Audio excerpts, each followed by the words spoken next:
अपने आखिरत के सफ़र के लिए आमादा रहो, और क्योंकि उस वक्त जो है वो एक सदा दी जाएगी, एक आवाज़ दी जाएगी, कॉल होगी।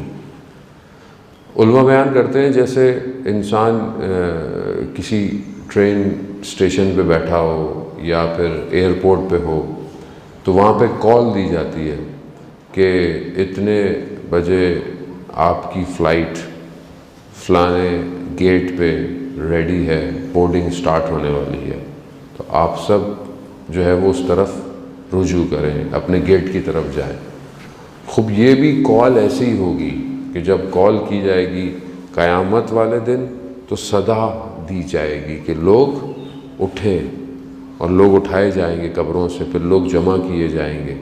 और वहाँ पर फिर हर स्टेशन पर सवाल जवाब है, कहीं नमाज का होगा, कहीं इसका होगा। उस पूरे चीज़ को जो है वो लोग जो है वो देखेंगे। इंसान के पास जो आखिरत में होगा, जो उसने सेव किया होगा, वही उसका ज़ख़ीरा होगा। दुनिया में जो हम सेव करते हैं वो दुनिया का है, लेकिन इसी दुनिया में से कुछ चीज़ें ऐसी हैं जो आखिरत के लिए हम सेव कर सकते हैं। इमाम उसकी तरफ इशारा करते हैं कि वो जो जगह होगी, जो स्टेशन होगा जहाँ पे हमें रोका जाएगा, वो जगह आरामदेह जगह नहीं है, वो बहुत ख़तरनाक, हौलनाक, तरसनाक, खौफ वाली हॉरर है। हॉरर से मुराद के क्योंकि इंसान के पास अगर कुछ नहीं होगा तो वहाँ बहुत परेशानी होगी, और उसको जो वहशत है, जिसे आप फियर कह लें,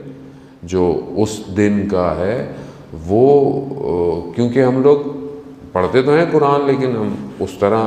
नहीं पढ़ते जिस तरह मैं अपनी बात कर रहा हूँ कि मुझे पढ़ना चाहिए, कुरान की आयतों को इंटरेक्ट करना चाहिए, कि मैं महसूस नहीं करता। थोड़ा सा कोशिश करें कि मौलाए कायनात कहते हैं कि उस वक्त जो है वो लोग ग्रुप्स की सूरत में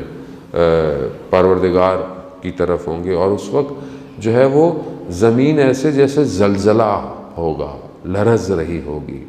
और उस वक्त किसी को किसी का याद नहीं रहेगा कि कौन है। खूब इसकी